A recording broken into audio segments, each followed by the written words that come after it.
So thank you for attending this morning's workshop on numerical computing with Python part 3, numerical modeling. I've included a link to the GitHub repository where I've made available files for this morning's workshop. If you would like to interact with the files as I'm going through them, I've included 2 links on the README for this repository.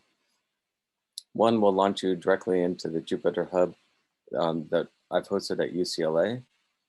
When you click on this link, you should be asked to authenticate into the Jupyter Hub. You should choose the UCLA option, or you can also choose the Google option, but you have to make sure that you use your g.ucla.edu email address if you choose Google. Once you get launched into the Jupyter Hub, it should automatically clone the files into your directories. And you'll be launched into a web page that looks like this. If you don't want to use that Jupyter Hub where you can't authenticate through UCLA, you're also welcome to click on the Launch Binder link instead. That will take you to a separate hosted service, which should allow you to run the notebooks just like I'm running them on the UCLA Jupyter Hub. So I'm going to pause for a moment here just to make sure that everybody who wants to connect has connected successfully. If you have any problems, please let me know in the chat.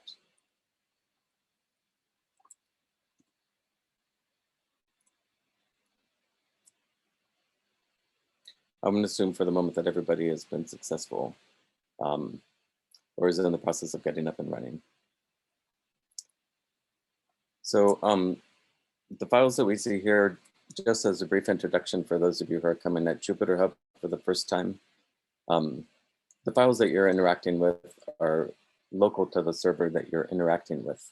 But you do have your own isolated environment, so any of the changes you make to these files will be just changes that will be for yourself. If you access Binder, the changes that you make will not be persistent, so the files won't be saved. But if you access the UCLA Jupyter Hub, the files will be saved, and you can log out and log back in, and these files will still be there for you to access. So you're welcome to access these files after the course if you'd like. The ones that have the IPYNB extension on them are the Ipython Notebooks. I'm going to click on the first one, 01 Symbolic Math.ipynb. When I click on the file name, that will open a browser tab that has the contents of the Jupyter Notebook inside of it. Most of the notebooks that I made available for this particular workshop are simply code cells. When you see by cell, I mean what's highlighted here by the bounding box. This is a markdown cell where you can render markdown text as HTML. The code cells are the ones that have kind of the gray bounding box. If you click inside of it, you can type text. When you see the blinking cursor, you can type text. In order to execute a cell, you can hit Shift and Enter at the same time. That will run in a cell. Or you can come up here to the toolbar icon and click on Run. Or in the cell menu, there are a variety of options for running cells. But the basic idea, as far as this workshop is concerned, is the code that we enter into these cells is going to be Python code. And when I execute it, it gets executed kind of by a Python interpreter on the back end. And the output gets rendered back into the notebook. That's a very brief introduction to the Jupyter Notebooks. There is actually, we do have another YouTube video where we've been posting all the recordings of these workshops. There's one on interacting with Jupyter, if you're interested, in the IDRE YouTube channel. But anyways, let's get started. So in this workshop, I'm going to be talking about a variety of things you can do for numerical modeling. And at the beginning, I'm just going to talk about doing some symbolic math, kind of to get the gears turning for us to think about various calculus things. So this may not be something that a lot of you have run into before, but SymPy is a symbolic math library for Python.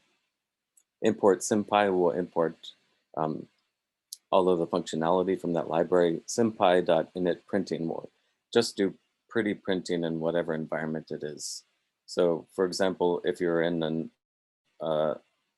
executing the Python interpreter in the shell, this will kind of make the mathematical notation prettier than what you might otherwise have. So in order to tell Python that you're dealing with the symbol, a mathematical symbol, for example, for x, or say you have a function f of x, normally when you type a letter like x, Python looks at it and thinks that it's going to be a variable.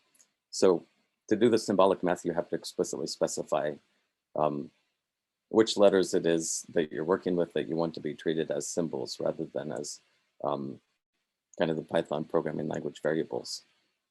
So this first cell that we execute simply defines the letter X to be a symbol that SymPy can interact with. When I execute this, this simply prints out the object X, and it does it with a pretty printing. So when we come to something like this, let me make my screen a little bigger. It has to be. This is the notation for squaring a variable in Python. Here with the symbolic Python, this now interprets this as the symbol, and x squared it recognizes is going to be the symbol for x squared, kind of intuitively. So you can write more complicated expressions. This will assign a symbolic expression into this variable expr. When I execute this, this is just a polynomial, a fourth order polynomial. This assigns the symbolic expression to expression. When I execute just the expr by itself, it prints out what it is. So you can see here the symbolic expression for the fourth order polynomial. Once we have expressions like this, we can start to do symbolic mathematical operations on them. For example, there are a variety of methods for these symbols. We'd like to do calculus, so the DIFF stands for differentiate. You can differentiate a symbolic expression with respect to a variable. So here, when you differentiate this symbolic expression with respect to x, you get the expression that's printed out here. And now this is a new symbolic expression that you can also interact with inside of Python.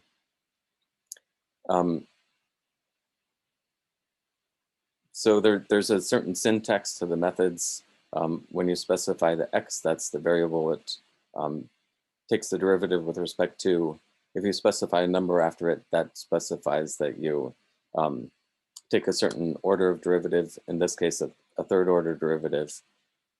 If you differentiate expr 3 times with respect to x, then this prints out the result.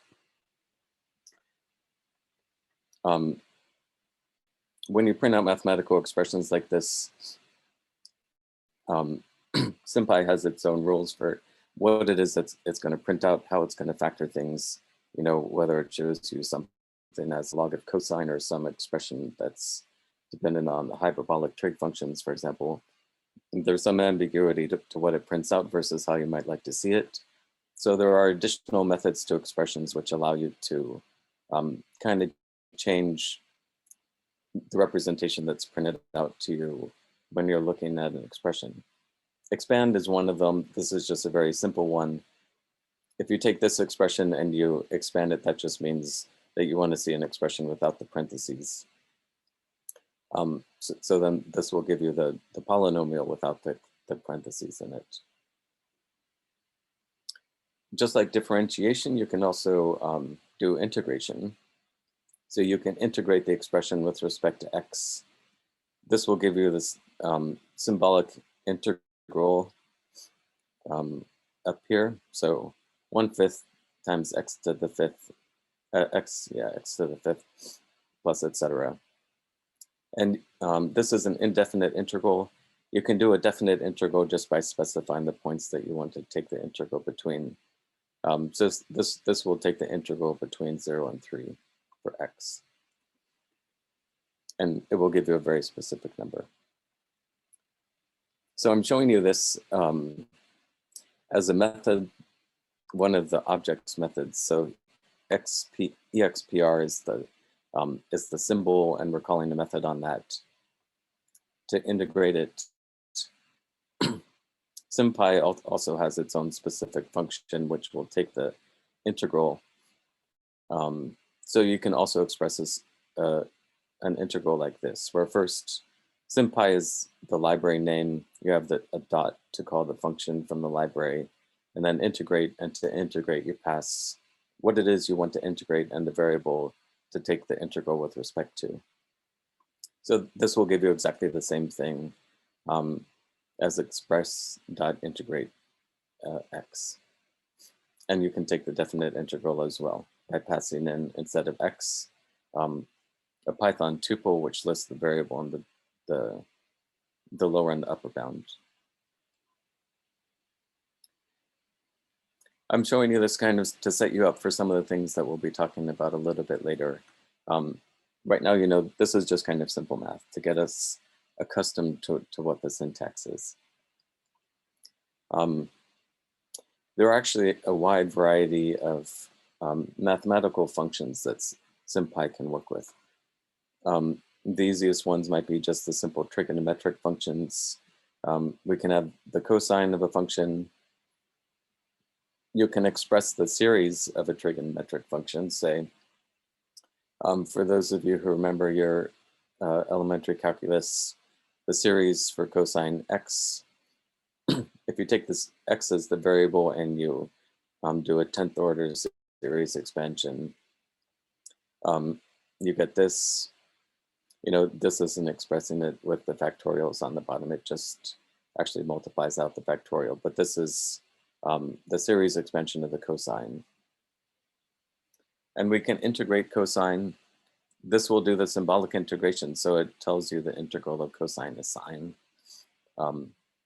So as you start to get even more complicated expressions, SymPy does do a good job at doing all of the symbolic math. So you can kind of treat it like, you know, another symbolic mathematical program, rather than something where you just enter in programming commands per se. This is the tangent. This is another example. And to the integral of a tangent, now we get the negative log of the cosine. This is just to show you something that gets a little more complicated. So in addition to the trigonometric functions, you know, you have array functions, Bessel functions. A lot of the more complicated functions are in the SymPy library for you to use, and for SymPy to use to tell you what the symbolic expression is that you're trying to find. I talked about series. So let's make another symbol called n. SymPy has its own symbol for infinity, which is the double O, which you can import from the library. And then you can make a sum. So in this case, this is the sum function from the SymPy library. You sum 1 over n squared. N is the index, and it goes from 1 to infinity. So a lot of this is showing you the syntax, you know, for common mathematical operations that you might want to manipulate when you're doing some kind of math with the computer. If I set A equal to the sum, so here I've not just put 1 over n squared, I've actually done x to the n divided by n factorial. Again, this is just coming back to the series expansion for e to the x. And there's a do it function, which will actually try and calculate an easier expression for this. Rather than in the sum form, it will try and give you an analytical expression for the sum. And in the case of A, it's e to the x has this series expansion.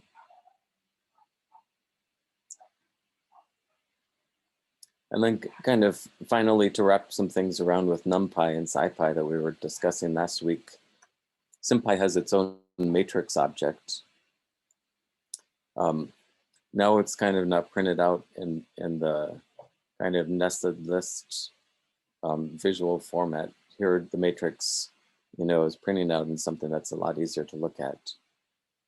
You can pass in NumPy objects to SymPy. Here I'm importing the NumPy library. I'm creating a two-dimensional array. This is the first row and this is the second. So here's that nested array syntax I talked about before. And you can supply that to SymPy and assign it to a symbol. So in this case, M will be a matrix, which is initialized with the values that I have in this NumPy array. And then M is this matrix, 1, 2, 3, 4. So M is something different than a NumPy array now. It's a SymPy matrices object. It's dense, meaning that it's has objects in the majority of the spaces rather than 0. And kind of the operations that you do with SymPy are different than the ones that you might think of if you just try and do normal, say, NumPy operations. Kind of mathematical operations with these are a little bit different because you're dealing with symbolic objects rather than numerical objects. So there's a question, how does it know n is an integer? So by default, what I haven't specified that. When you create a symbol, you can explicitly specify, maybe this is the one with n. You can explicitly specify, I guess up here, that this object, this symbol is an integer by subsequent parameters that you call in the function. You can assign it to be an integer or a float or complex, a variety of different number types. Here it's assuming that it's an integer by default, and when I call the series expansion, it assumes that this is kind of a collection of integers rather than going up in a step size that's not integral. Certainly with a documentation, if you're interested in SymPy, I would highly recommend consulting the documentation much more than what I'm showing you, that there's a lot of functionality to SymPy that you might find it very useful if you want to do symbolic mathematical operations. So, well, maybe I'll just pause here for the moment and say that when you're approaching numerical computing, there are a number of different ways that you can attack problems. One is, if you have some mathematical problem, you can just try and take, say, what it is that you want to solve, and you can take a pen or pencil and actually try and write out the analytical solution by yourself on a piece of paper. That's not involving the computer at all. Doing symbolic math like this is kind of like, instead of taking the pencil or the pen, you take all of these things that I've entered into the computer as your symbols, and then you use this computational notepad to do all of your symbolic operations. Numerical computing can also be something where it's very difficult to find an analytical expression. So you try and find approximate methods, and you specify those more approximate methods as specific mathematical functions that you enter into the computer, which aren't symbolic or analytical per se, but they allow you to get approximate solutions for the equations that you want to solve. SciPy is intended to have kind of highly optimized algorithms for doing the numerical analysis in the latter case, where you, it might be difficult to find the analytical expression, but you know that you can approximate it through a variety of mathematical operations. So I'm not really going to be talking about numerical methods per se. And for example, how you might numerically calculate the value of a derivative or the integral, or something more complicated like ordinary differential equations. But SymPy is more like trying to find the analytical expression on a piece of paper and then SciPy is like trying to use a variety of approximate equations to do your mathematical operations, which give you the estimate for the solution to a problem. There's another question: what is the difference between symbol with a capital S and symbols? That's a good question, and for that, I'll just refer you to the documentation, because I can't remember offhand exactly what the differences between the two are. In addition, I'll mention, besides symbol with a capital S and symbols with a lowercase s, there's another one called ABC. You can look at ABC as well to look at the variety of symbols that you can initialize. Kind of at the end of this notebook, in addition to symbols, you can define functions. We'll be doing this with the differential equations as well. So here, instead of defining f to be a symbol, I define it to be a function. And that means that I can write expressions where, say, f parentheses t doesn't mean that that it's a multiplication of two symbols. It means that f is the dependent variable on the independent variable t. So if I specify f as the function and t as the symbol, I can write something like this. This, you recall, is the notation to take the derivative. So this takes the second derivative of f with respect to t. SymPy recognizes that f is a function, so this is f is a function of t. Second derivative plus 3 times f. And we'll come back to this in the equations that we try to solve. And then as a final thing, another link between SymPy and NumPy. So here we're dealing with the symbolic math. Sometimes you actually want to get numerical expressions out of this, so you want to combine the symbolic math with the more numerical operations. Lambdaphi is one of the functions that allows you to make that bridge between SymPy and NumPy. So if I'll show another example of this with the ordinary differential equations, but this is the syntax, say, where what this means actually is the first parameter in lambdaphi is just like the argument of a function. The second parameter is what would get returned from the function. So assigning this to s means that s is like something that squares a variable. S itself is this kind of funny object, this lambdaphi object or function. So it's treated as a function, and when you write something like this, this is s as a function of t. So it will take t, it considers that to be the variable, and then it will square it. If you pass in a number, which is what you might want to do for numerical operations, passing a number in will give you a number out. And in this case, it squares 6. So you can write in more complicated expressions as well, and it will square whatever it is that you pass into it. So this has been a very basic introduction to the symbolic math. I'm going to pause here and come back to the symbolic math a little bit later. I'm going to close this notebook, and I'm going to open up the one that's on called O2 Fitting and Interpolation.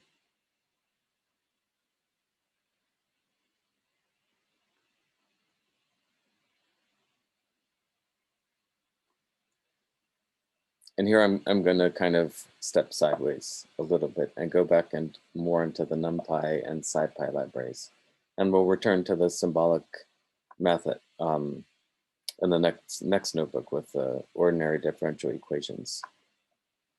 But I want to talk again about one of the examples, say, that we talked about in the first 2 weeks.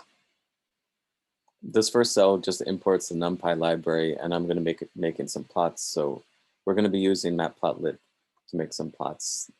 Anytime you see PLT below, that's just the Matplotlib functionality for making the plots. Here, say, is the equation that we worked with before. This is calculating the balance at y years.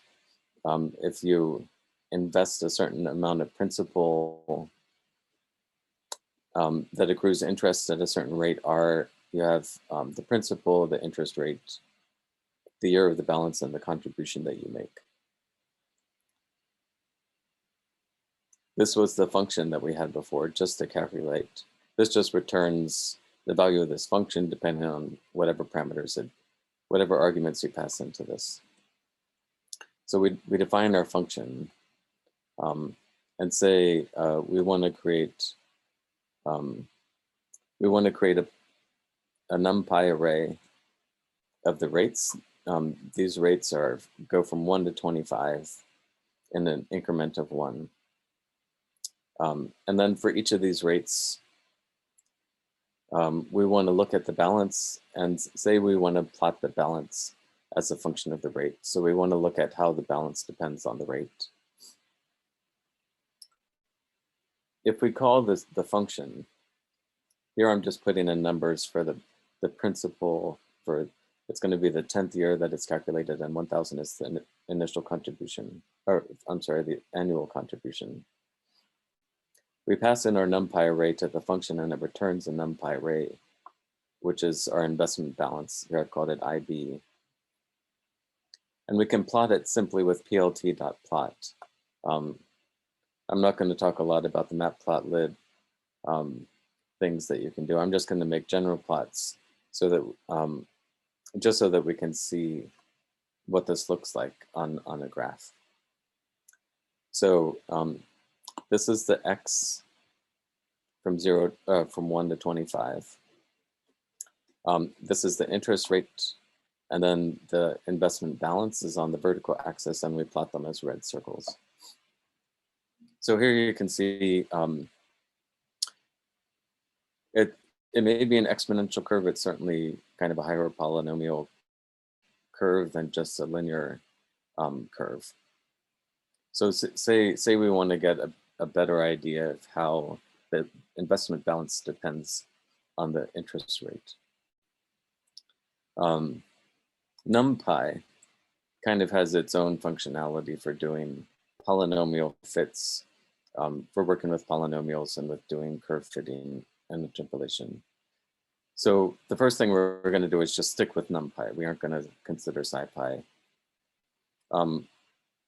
NumPy has its own function called Polyfit, which will do a polynomial fit, where into the polynomial fit you pass in your data points. Here we have a range of, say, our x values and a range of the y values, which is the rates NP and the IB. And then we say we want to do a third order polynomial fit, which is what the 3 is for. This will give us 4 coefficients. There's kind of the 0 order for the polynomial, say 0x, x squared, and x cubed. And if we want to use those coefficients to try and predict other values, say if we have our curve, NumPy has another function called poly1d where you can convert the coefficients. You can essentially, P is like a function. It's this poly1d function, but if you call it with a function that, if you call it like a function, it will take any data point that you give to it and return what this third order polynomial would return if you use that value, say, for the x. Let me give you an example of this. So say we have some range of values from 0 to 25, and we have 200 data points.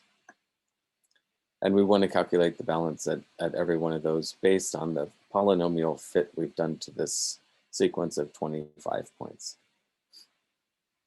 So at any point in there, we can calculate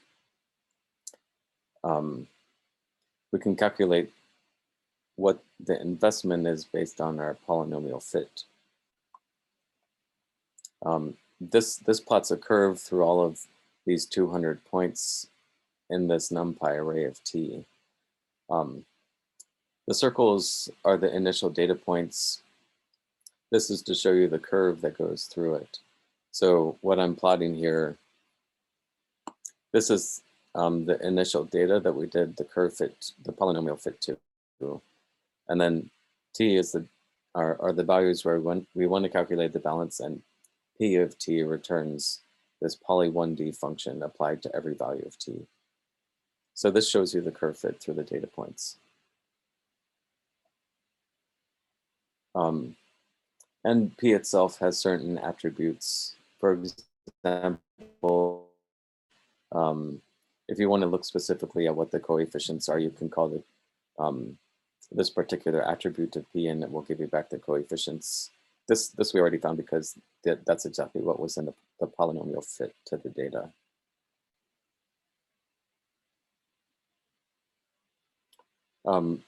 Just to show you that it is indeed these coefficients, a times x cubed plus x squared and etc.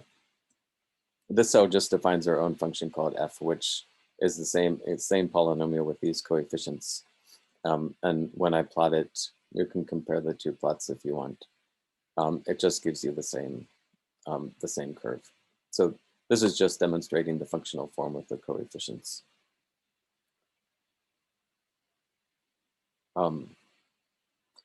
I'm going to do something a little fancier now. So I'm going to import another Python library that I kind of fancy using called Ipi Widgets, which allows you to make, in a sense, to make a little bit of add a little bit of interactivity to your plots. So the general idea with Ipi Widgets, here is what we use to generate the plot above. This generates a NumPy array of 200 points from 0 to 25. P is the function that calculates the value at each of the points, is going to calculate the value at each of the points in T based on the polynomial fit to the data. So I'm going to use the order of the polynomial as my variable to the function.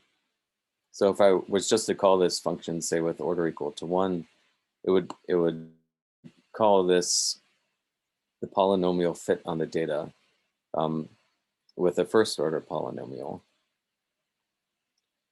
And then I plot the results. So I plot the data points that I'm doing the fit to, as well as what's calculated from the polynomial fit to the data. And then Ipi Widgets, a very basic way to use it is just to call the library name dot and then interact. This will give you a widget to your plot, which depends on kind of the parameters that you specify in your function name. So to interact, you pass in the function name, and then you pass in the parameter. Here I only have one parameter in the function order, which is the order of the polynomial fit. And then I can pass in a tuple of values. This will give me options to vary the order between 1 and 10. And the default for that is just to do integers. So when I do that, interact gives me the same plot. It executes everything that's inside of the function for whatever the value is of this particular slider that it's generated. So the slider you can interact with in the notebook by moving the arrow buttons or just clicking on it with your mouse and moving it. If you drag this, you'll see the effect of higher order polynomials. I can go all the way up to 10. You see, there's not a whole lot of variability really after 2. 2 is already pretty good. 3 is better probably. And then as you go higher, you're probably just fitting the points a little more. So I'm going to move on from this example because this curve is a relatively simple example of fitting a curve to a set of data points. So we start getting a little more complicated, where now I'm going to use a trigonometric function, and I'm going to kind of artificially introduce noise into the signal. So to show you what this next cell is, this generates a NumPy array from 0 to 5 pi with 50 data points. This is going to be the noise that I artificially add. So you can just think of this as random noise. that I'm going to add to my y values. The y is going to be simply the sine of x plus the noise that I've specified here. And then I simply plot x versus y. So what this should give me is a sine function, right? It oscillates between 0 and 2 pi, you get a complete cycle. It's a periodic function. This is a simple sine function. You can see the variability that's introduced by having the noise. To the question, what is R0? This is the matplotlib syntax for specifying the markers. So R stands for red. The first one is the color, and then this is the marker type. And the 0 is for circles, so red circles. If you don't specify anything for the marker, by the way, it will give you a connected curve. But anyways, so let's say to this, we want to do a polynomial fit again. So kind of up here, what I showed you, I showed you where I specify a function. This was finding the polynomial fit to the data. And then I plotted the data points, and this was specifying the x and the y values that were determined based on the polynomial fit. I can do exactly the same thing here. So I specified a different x and a y for the data, but I have my x and y values already specified. Here I can come down and I can use basically exactly the same thing. So I specify my new x, and my new y is going to be determined by the polynomial fit to the x and y data, which specified right above is the sine data.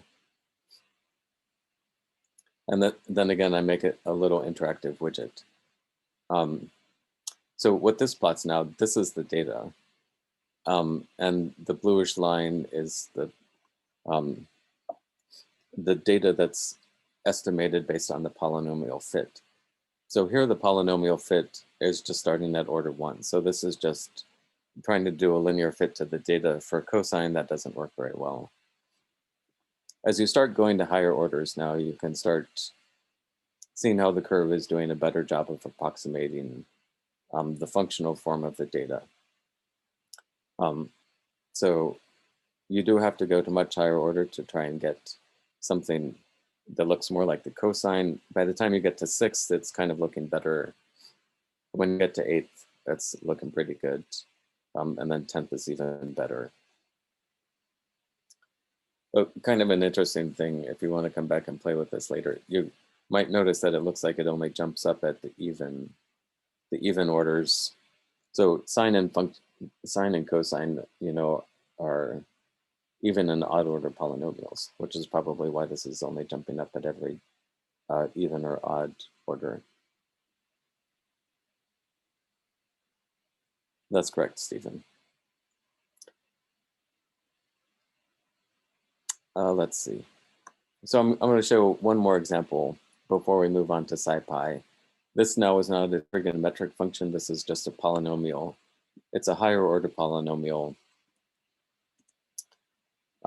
This generates an array between -3 pi and 3 pi with 20 points. The y is going to be x cubed minus 6x squared plus some random noise. And then with R0, this plots red circles for all of the data points. That's for this. And then I can do the polynomial fit again to try and look at what a good polynomial fit might be for this. So linear is not quite right. Second is better. Third is getting pretty good. Actually, so third is exactly what I wanted to, I'm sorry, up here. Here was the actual functional form of the data before I added noise to it, was x cubed minus 6x squared. So x cubed is actually what we would ideally like to ascertain from the data. And then this example kind of just shows you the potential dangers of going to higher orders. Because when you go to higher orders, you can end up overfitting the data. You'll see as I scroll up past 6, you start getting a lot of variability to the curve, a lot of wiggliness to the curve, maybe I should say, which is the fact that the polynomial is actually trying to exactly match the data points, and it's not really appropriate to try and fit this order polynomial. You can go up even higher and try and match exactly all of the data points, but this is clearly not the function that we want to match. And then just kind of for my own amusement, it goes all the way up to 20. It explicitly tells you it's poorly conditioned. But here you've gone up to 100,000 for some of the points, and this is clearly off. So you do want to be careful to exercise your own judgment about, what functional form it is that you want to actually fit to the data. So let's move on to SciPy then. So all that I've been talking about at the moment is just NumPy. SciPy has some more advanced algorithms in it, quite a range of advanced algorithms, and additional functionality that SciPy is, as I mentioned last week, is intended to work hand in hand with NumPy. But a lot of what you get out of SciPy are these numerical algorithms that you can use with say NumPy arrays. The curve fitting function is in SciPy's optimized set of routines. This will import it, and then I'm going to look exactly at this particular case that I looked at here. Let me take this back to the third order. Yeah. So this was that x and y data, x cubed minus 6x squared plus the noise. When you use the curve fit from SciPy, it's rather easy to use, but you do have to specify the functional form of what the curve is that you want to fit to the data. So you specify that in a Python function. Here I define a Python function. When you provide a model function to SciPy's curve fit, the independent variable has to be the first parameter. So x is our first parameter. And all that this function is returning is a linear function of x, a plus bx. A and b are the parameters it's going to try and fit. X is the independent variable. And then I can call SciPy's curve fitting routine just by specifying the function curve fit. M is the model function, and then x is the independent variable, y is the dependent variable. X and y here are the NumPy arrays that are specified here. So this is our model function. This is the data to which we want to fit the curve. And what it returns a bunch of numbers, but what it's returning, the first set of numbers is a NumPy array that specifies the parameters. Here, this is a and b that it's fitting. And then it gets you a matrix which allows you to determine the essentially the variance of the estimated parameters. So I invite you to read documentation kind of about all of the functions that I'm talking about. You're welcome to read more about what this is specifically returning.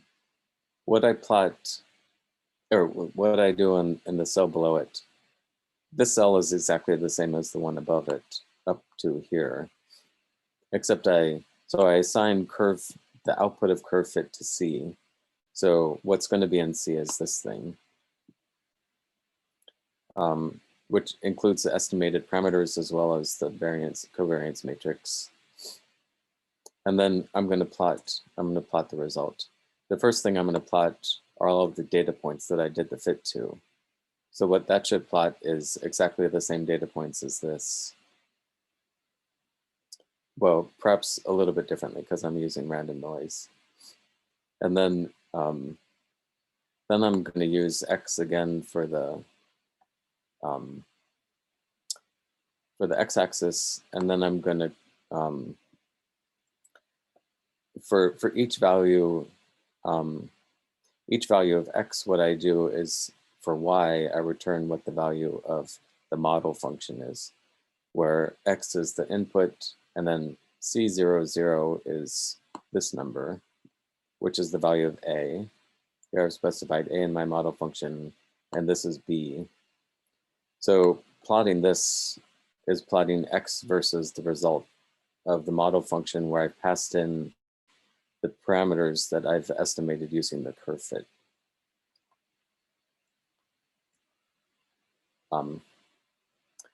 So you can see, similar to the first order polynomial fit up here, right here, you know, I get another linear fit, which probably doesn't do all that great a job at fitting it, but it does do a linear fit to the data.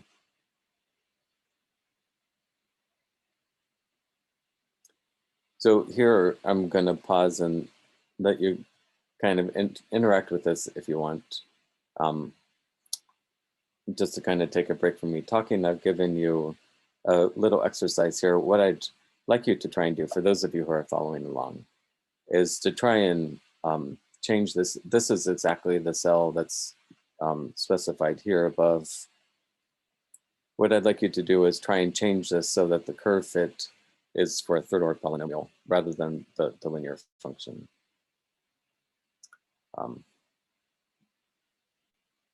So I'll take a break here.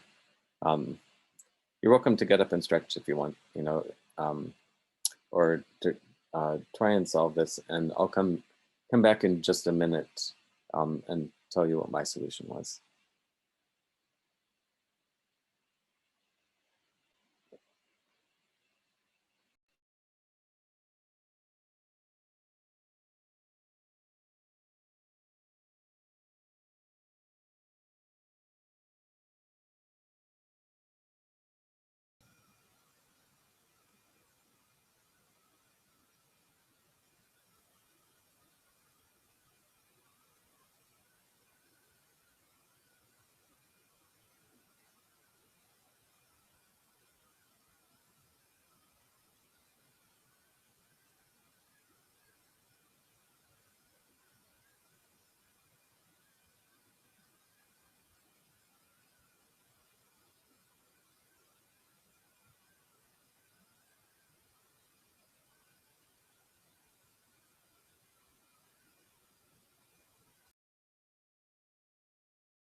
All right, I'll come back now. Too bad I can't see everybody to see how people are doing, but if you uncomment the cell, this cell, this uses it's called a magic command specified by the parentheses load, and then the name of some file, in this case, the name of a Python script.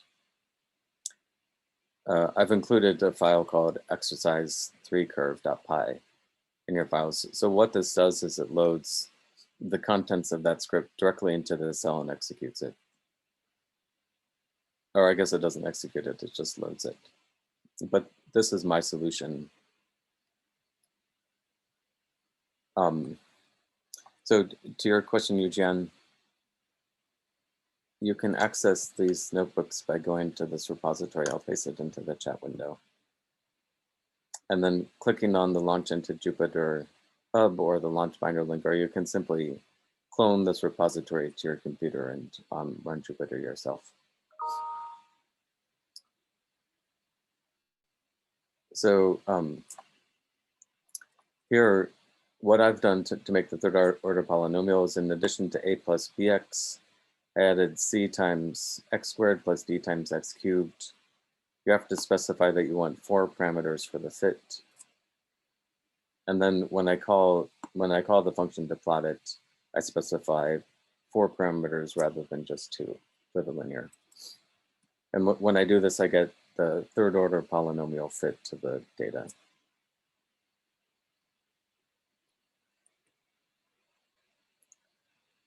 Are there any questions about what I've covered so far?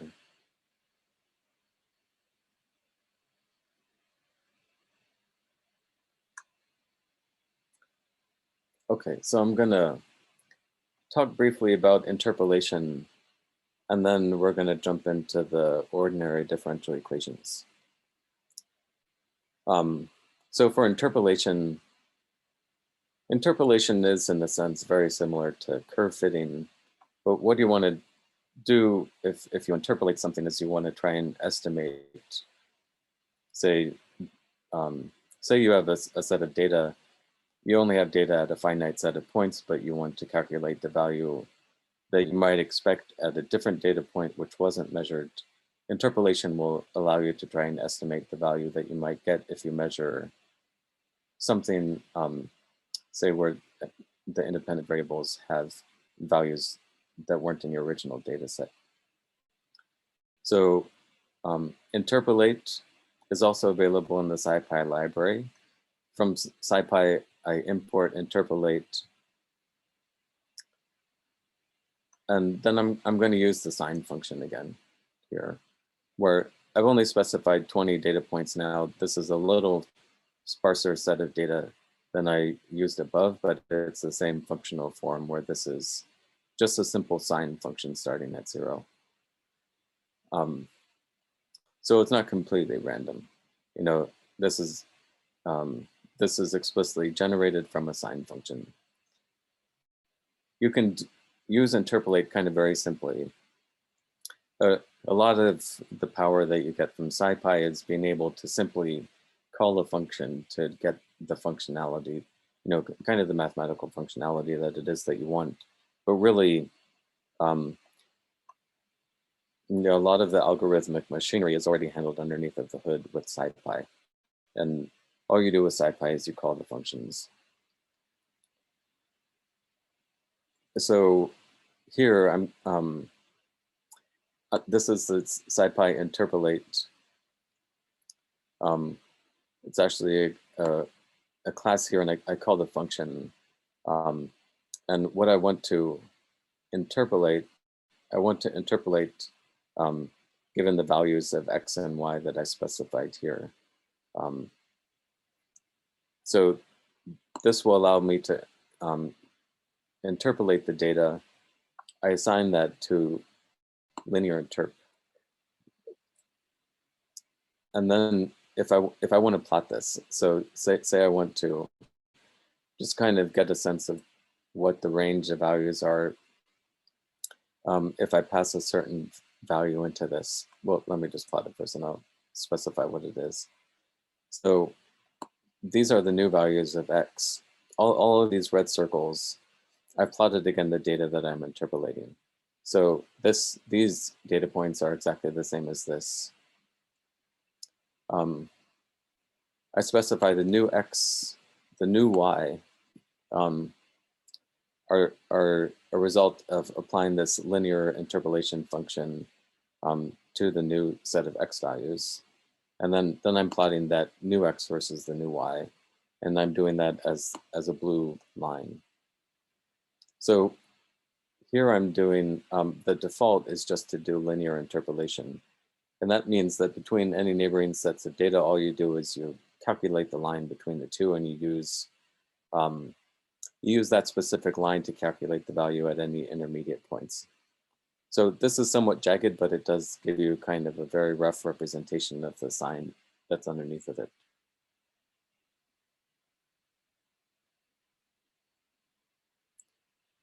So there's a question, when you look up the example code for Interpolate, I often see something called Spline come up. Can you explain what Spline is and why we need to use it for interpolation?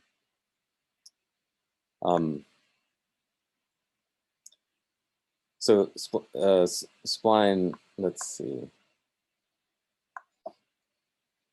I don't think I'm able to give you a clear explanation off the top of my head for that, but I might come back to that later. And I think this next example will, for example, show you a cubic spline.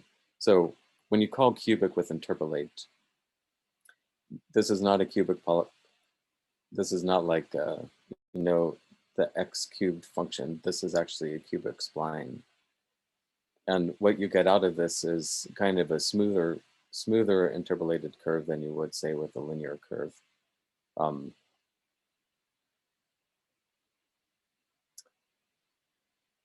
Yeah, thank you, Stefan.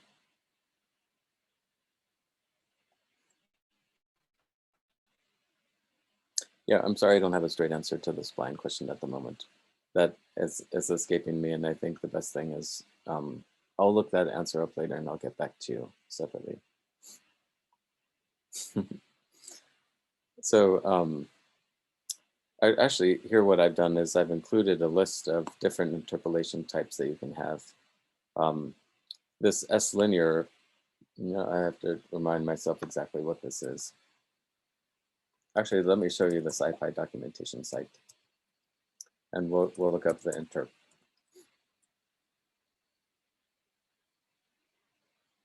So I'm sorry, I'm just looking for the specific types of the different interpolations that you can have.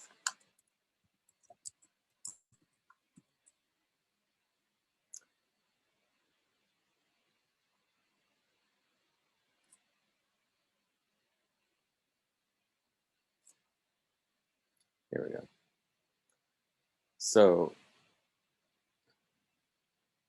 here, when you look at the documentation pages, you know, there's a lot of information because there's a lot of functionality that's packed into these.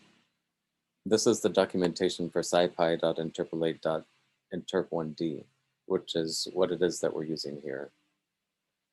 Say for example here, interpolate.interp1d.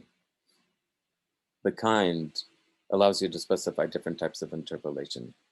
So if you look here, X is what we pass in the 1D array of. So you have your array of X, you have something for Y, and then kind will allow you to specify the interpolation. Here are the possible values that you can have for interpolation.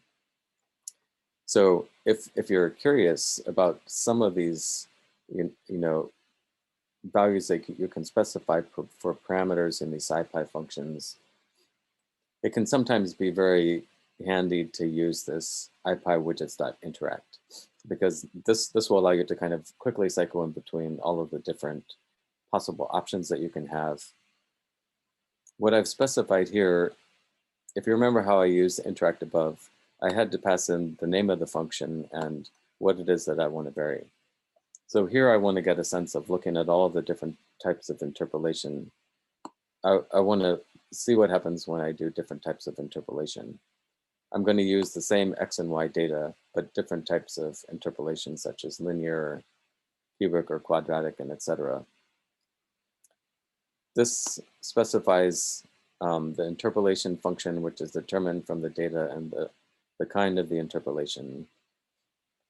This is the new X data. This is the new Y data, depending on the interpolation function, and then I plot them. Oh, I haven't. Let's see. Here. I just had to establish my list first. So you can see here now with linear interpolation, nearest will give you the nearest neighbors. Zero interpolation is kind of similar to previous in this case. S linear looks like linear, quadratic, cubic is even smoother. And then previous is next, previous and next are both step-like functions where you have this will be like whatever the previous value is, or whatever the next is what the estimated value is. So I invite you to kind of explore this interact functionality a little more, especially if you're trying to get a sense of parameters like this, or if you're simply trying to look at functions where you want to get a sense of the functional form depending on the dependence on certain variables.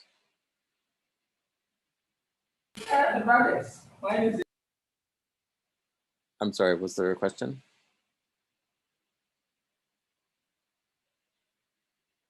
Okay, maybe not. This last example, I think I'm going to skip over this and just invite you to look over it later if you're interested.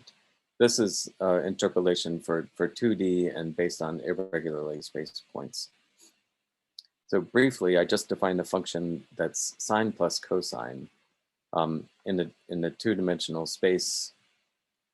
This is what a contour plot looks like. And then I assume that I have randomly generated data in that two-dimensional space. And what I want to do is try and interpolate based on the irregularly spaced data points.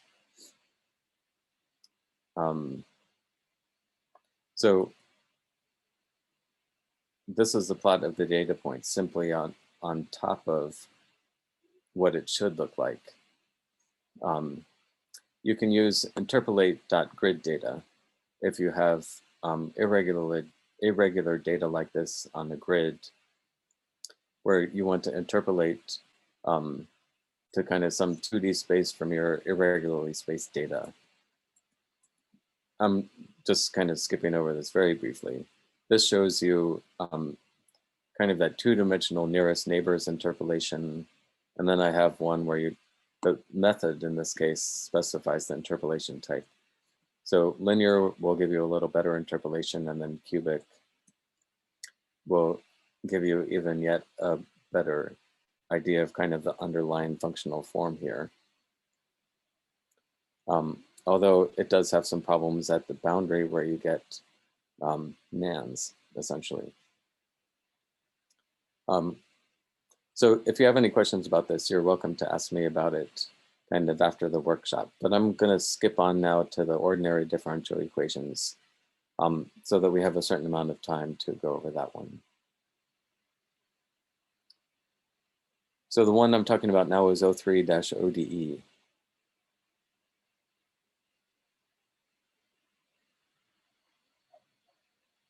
So here up at the beginning, I'd kind of just mention briefly what I mentioned closer to the beginning.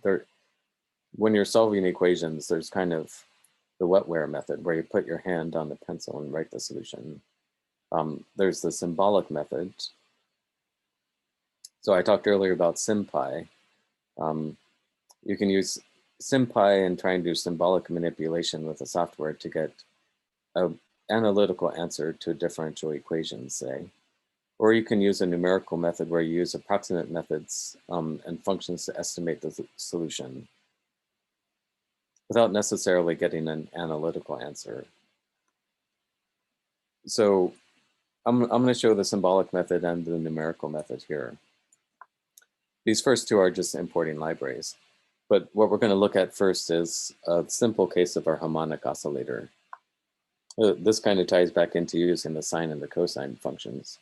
So for those of you who remember your differential equations, sine and cosine are the solution to a differential equation, which looks like this, where you have the second derivative, say, of x plus some frequency squared times x.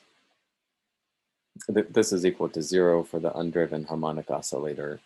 This is kind of the second order differential equation, just an ordinary differential equation where the solutions are the sine and the cosine function. So this first cell, all that did was say that I'm going to treat t, omega 0, and x as symbols that I'm going to manipulate with the SymPy library. This is where I define my differential equation. This is the second derivative with respect to time of x. And this is the frequency squared, omega 0 squared times x. This just outputs what that symbolic expression now is. And then with SymPy, it's easy to try and solve this differential equation just by calling the dsolve function. So to dsolve, you pass in the symbolic expression that you want to try and solve. And when I print that out, now here it's giving me the answer in complex exponentials rather than in trigonometric functions.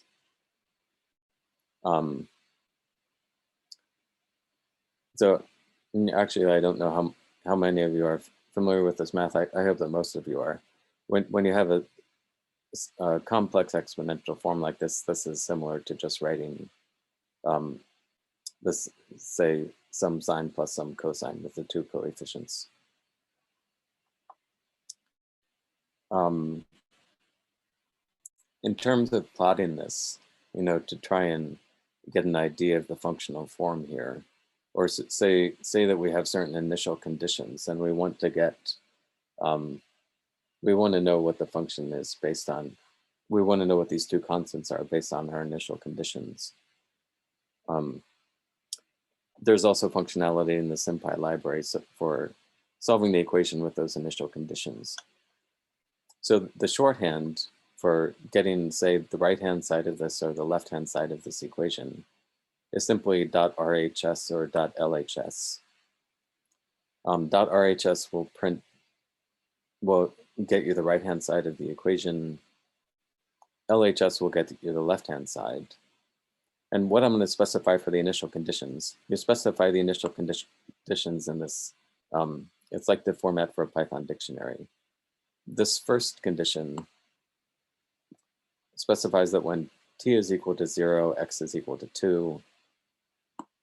What this specifies is that the derivative of x with respect to t, and then here I've used something which I haven't introduced yet. What this does is it says into this symbolic expression you want to, for the where there's the symbol t, you want to substitute the value 0. So what this thing in total says is the derivative with respect to t of x when t is equal to 0, that is equal to 3. So this is an initial condition on the derivative. This is kind of that in prettier formatting. So the initial condition on x is 2, the initial condition on the derivative is 3.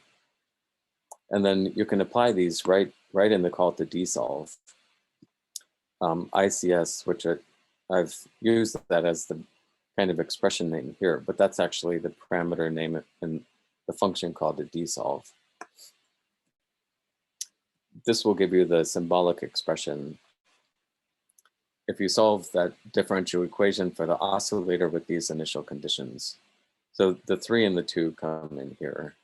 And this is kind of wrapped around with the complex numbers and exponentials. This is a way to write it in a little easier to understand form. I've asked it to rewrite it in terms of a trigonometric function and to simplify the expression. So here it gives me just the simple, this is like the initial condition when t is equal to 0, x is equal to 2, when the derivative at t is equal to 0 will give you x is 3, so that determines this constant here. Actually 3 divided by omega 0.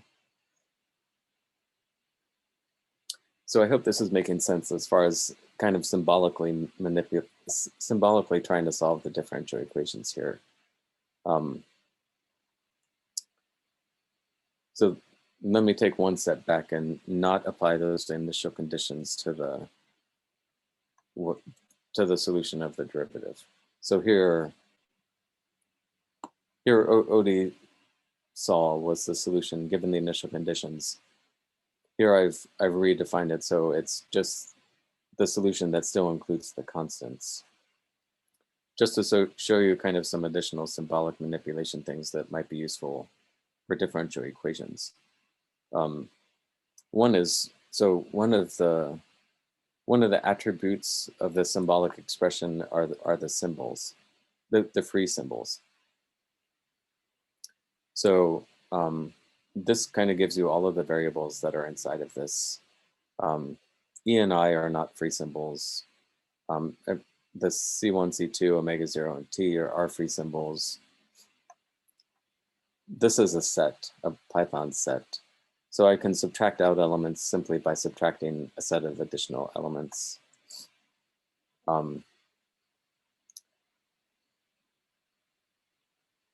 What I'm working up to here is a different way to try and solve for the initial conditions C1 and C2. So, you know, it might look a little complicated at the moment, but this is kind of the general process that you go through for trying to determine your initial conditions. What this is the solution of, this is the left-hand side of the solution, which is x of t, differentiated 0 times, minus the right-hand side. And into it, I've substituted t is equal to 0. So this is the initial condition on, for x of 0, when t is equal to 0, kind of this entire expression sums to 0. So x of 0 is equal to c1 plus c2. And into that, I can substitute in the initial condition. So the initial condition is this: x0 is 2, and the derivative at t is equal to 0 is 3. So when I say I want to substitute in the initial ICS, the initial conditions, it looks for x and it looks for the derivative, and it substitutes in the value based on what I've specified, which is 2 here. And I can do the same thing for the first derivative. So for the first derivative, this is the condition when t is equal to 0. I substitute in my initial condition, and this is the equation, which is equal to 0. When I specify my initial condition that this first derivative is equal to 3. So this is kind of a longer route around trying to find the final solution. But if I get a list of of these particular equations, this is just kind of the shorthand for creating a list where this is for n is equal to 0. This is for n is equal to 1. So I have my equations that I want to solve if I want to determine what C1 and C2 are. These are the symbols. I want to solve for C1 and C2. I can solve for them simply by calling SymPy's solve. So this is the solution for C1, this is the solution for C2. And I'll just assign them to a variable, solve params. And then into my ODE solution, which, let me write that here.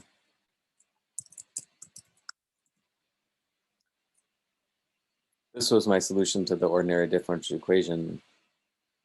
I went through this machinery to show you some symbolic manipulation, but mainly with the end result of trying to solve for the coefficients. The coefficients I've solved through those equations. And then I simply substitute them back into the solution. So here now is my solution again. This is the longer route around just simply calling desolve with the initial conditions. But this is to show you some of the machinery for working with these coefficients if you need to do something like this later. And then I'm going to rewrite it again in a simplified trigonometric form. That's the same. But now say I want to plot this because I want to look at what this actually looks like numerically. I talked about lambda phi before. And if you look up the documentation for lambda phi, it says the primary purpose of this function is to provide a bridge from SciPy expressions to numerical libraries such as NumPy, SciPy, NumExpress, NPMath, and TensorFlow. So you can actually create objects which are, can interact with any of these libraries. And just to remind you, lambdify allows you essentially to specify a function without the function definition. So in this case, t is my parameter. The return value is t squared. So I have my functions called square, which is this lambdify object. And when I pass a parameter into it, it squares it. If I have a numpy array, I can call square on the entire array and it will square all of the values and return to me another numpy array where it's applied the square to each of the elements. I'm not going to execute this, but this, well, yeah, maybe I will. This just pops up the help where you can read more about the lambdify if you're interested. But what I'm going to do in order to plot the solution that I found to my differential equation, t is my parameter. So I'm going to call sympy lambdify to get kind of the numerical function out of the symbolic expression. T is going to be my parameter. Xt sol is what it is that I want to plot. So xt sol is this thing. What I want to plot is only the right-hand side, only this particular thing. I don't need, it doesn't make sense necessarily to plot an entire expression. You just want to plot some value. So I plot the right-hand side of it. I do have to specify a specific value for omega 0. So I specify omega 0 is equal to 1. And then I'm going to say that this is a numpy object. So this is lambdifying my symbolic expression. And now when I create say a numpy array of x values, so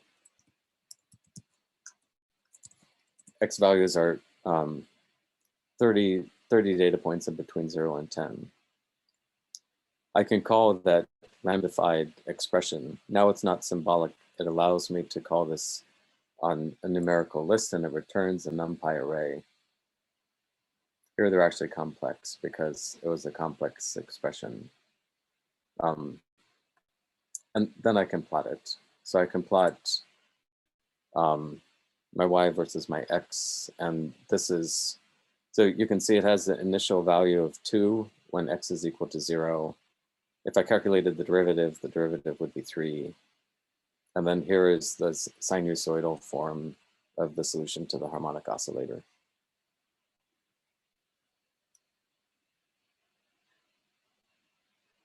And then it's simply given me a warning about the fact that it was complex and I'm trying to plot real values. But we can ignore that for now. So all of this was symbolic manipulation. That's one way to attack the problem.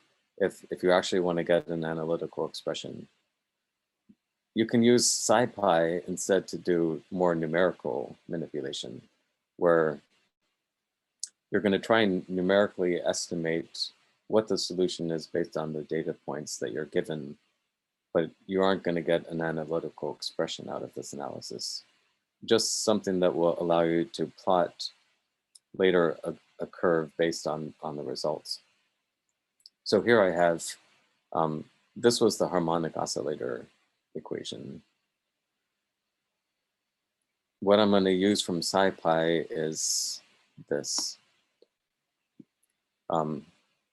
So integrate is from the SciPy package, and then ODE int is the function which will allow you to try and solve differential equations. To ODE int, what you want to pass in is a function which will return the derivative. You pass in the initial values, and you pass in the values where you want to calculate results from your solution. So let me break this down again. So this is the same set of equations which correspond to this, where I've simply broken it down now into first order equations, but now in two variables rather than one. So I have the x derivative is y derivative, which is the derivative of the derivative of x, is equal to omega 0 squared x. So in combination, these give you the same solution as the second order equation. And I do this because to ODE and you want to pass in this case, the first order, kind of a list of equations which only depend on the first order derivative. This function returns the values of these derivatives. So here again, I just specify omega 0 to be a constant. I'm not going to worry about that varying. What I return, so x is going to be an array. The first element is going to be x, the second is going to be y. If I take the derivative of the first element, I get y. So I want to pass in the second element from the list. And if I take the derivative of the second element, which is index 1, then I get negative, this should be a negative here. I get negative omega 0 squared times x. Let me change this.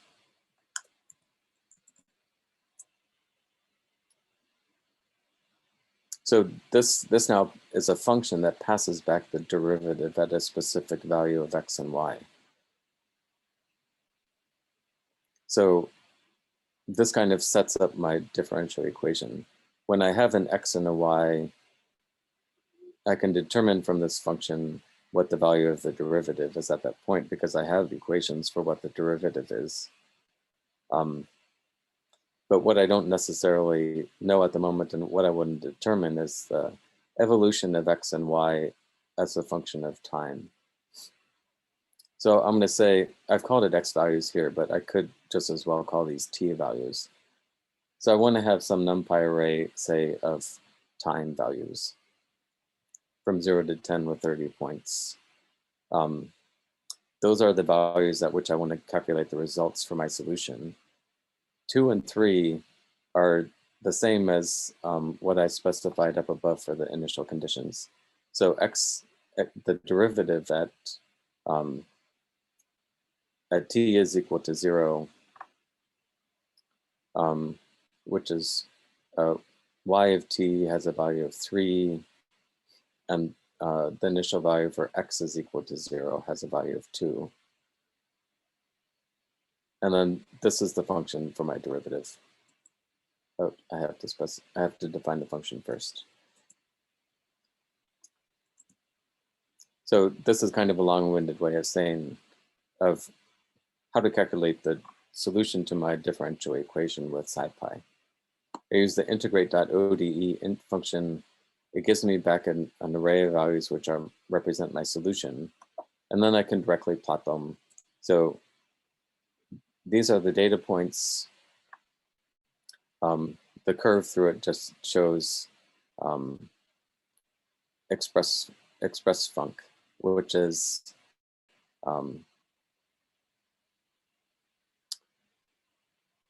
actually, where did I define that? Oh, right. So up here, x values and express func x values. The curve that's shown in this plot is from symbolic manipulation. The data points are actually from the SciPy solution. So you can see that they match up as well. We should expect that they do. So I hope that I've been clear about explaining this. Are there questions about what it is that I've done?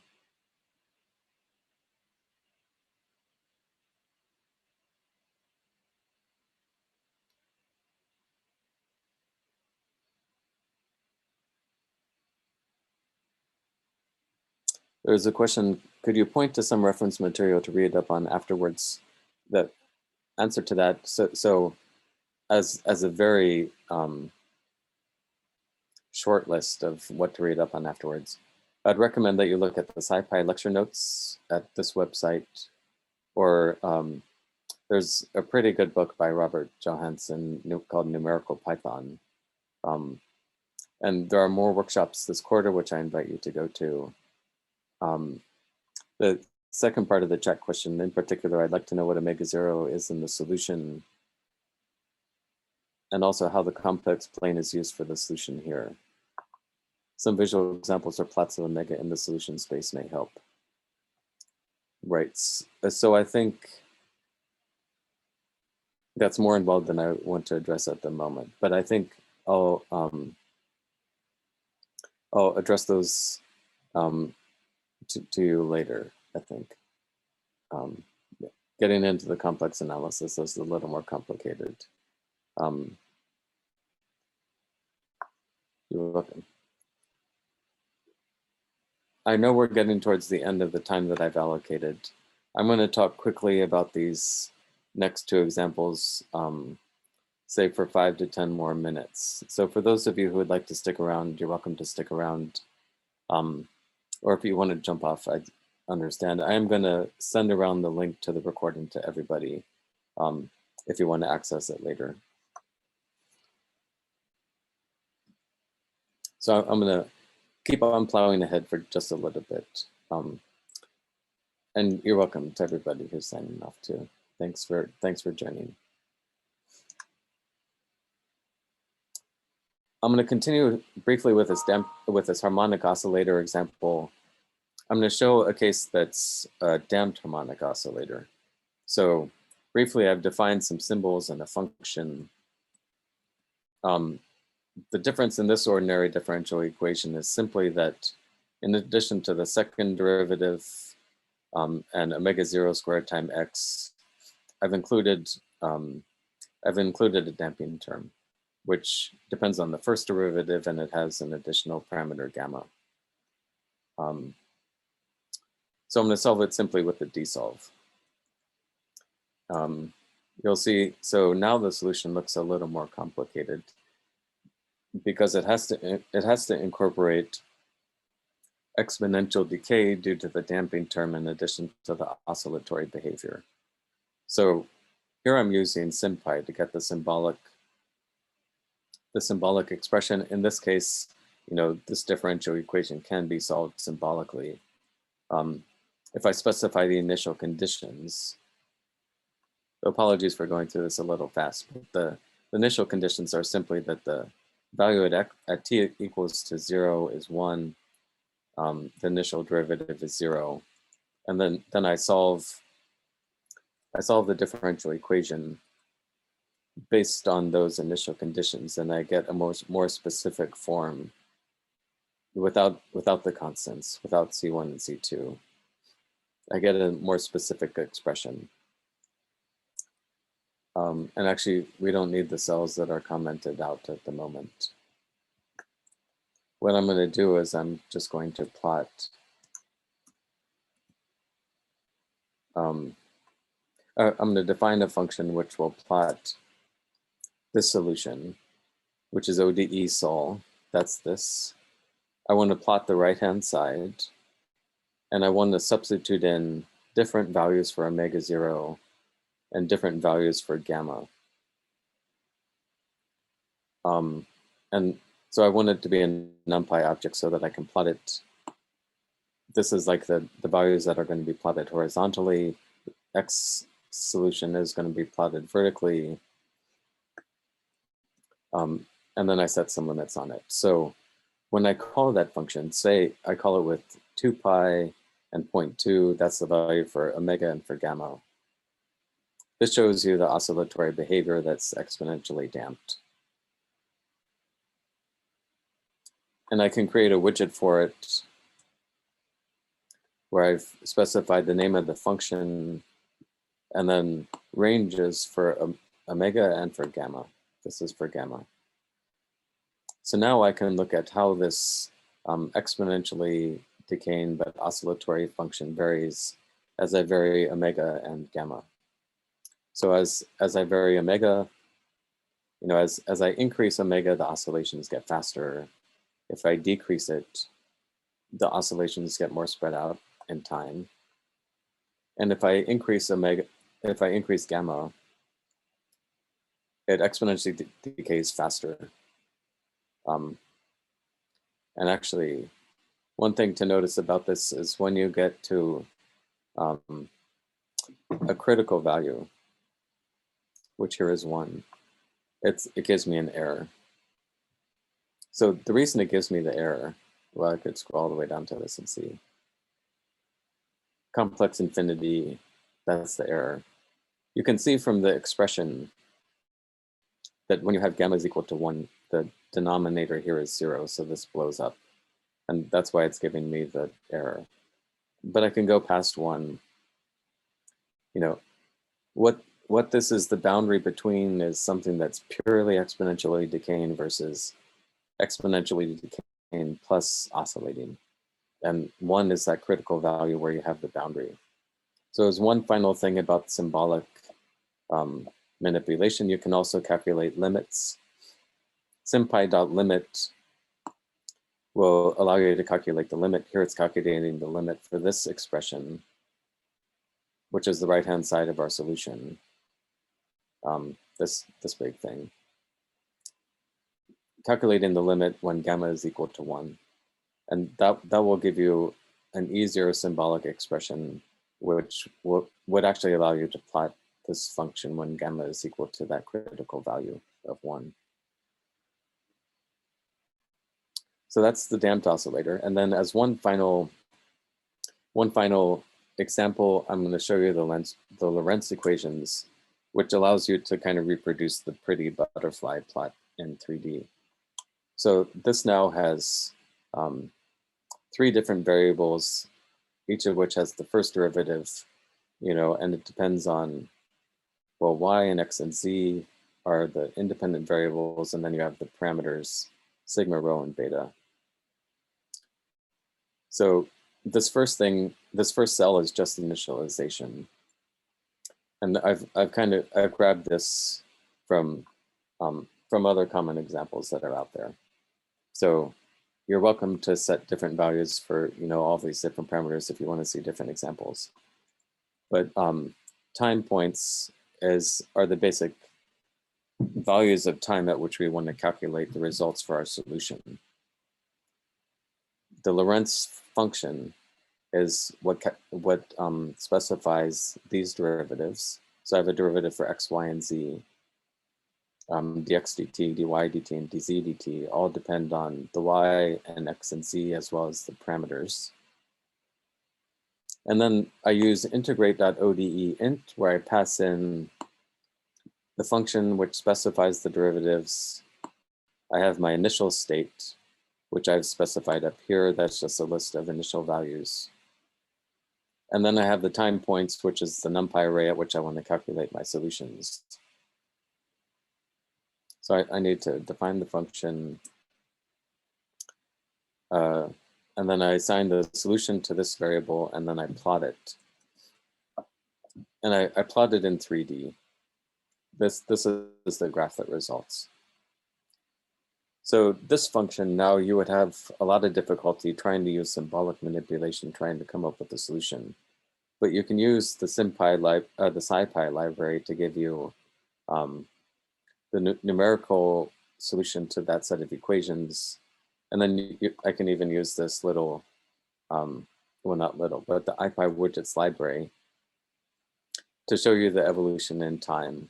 If you drag on this slider, just kind of as a neat final example, you're going to be able to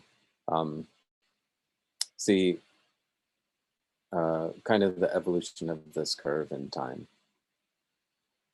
So I'm just pressing to my left arrow on my computer keyboard, and it's kind of jumping around, but it's plotting progressive parts of the plot to kind of give you an idea of how this particle in X, Y, and Z space evolves based on the solution, our numerical solution to the differential equation.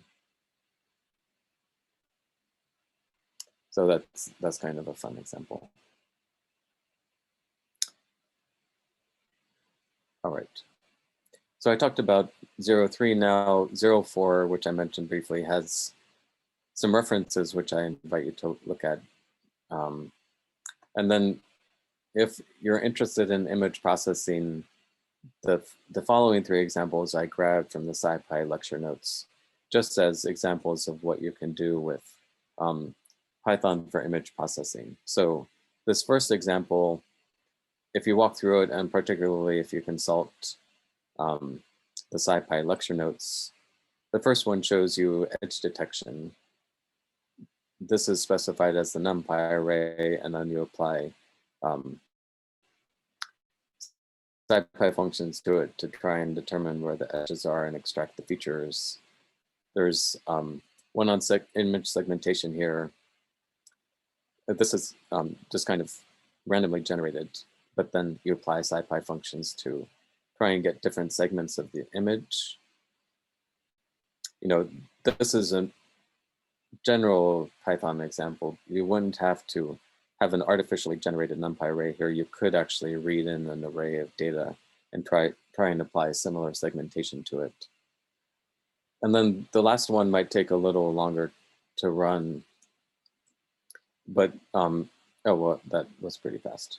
So the idea is that this is the original image, and this is what you use when you apply spectral clustering to the image to try and get different.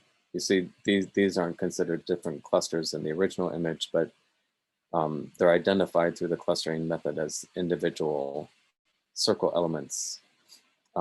And what that uses is a different library called scikit-learn. So I do encourage you to investigate a lot of additional libraries out there. And particularly if you want to do image processing, there are some very interesting libraries out there which will allow you to process images. And machine learning is kind of a whole separate game in itself. Chiang, for those of you who know him, is going to be giving a separate workshop this quarter at the end of February on scikit-learn, which you might find it interesting to attend. So I'm going to stop the recording now, and I'm happy to stick around if people have questions.